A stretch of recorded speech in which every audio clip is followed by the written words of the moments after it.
So day 2, we're back at the crime scene. And I think it's pretty clear that's exactly what it is, a crime scene. That's for dramatic effect.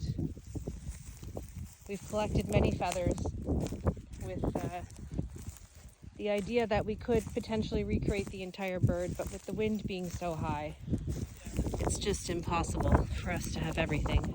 And also the rabbit, who keeps trying to steal all of our treasures. Okay. This is an entirely white feather. Suspicious. Anyway, mystery continues. There are some tracks here.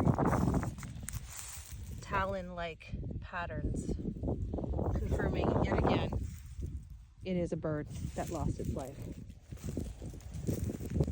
That's all for now.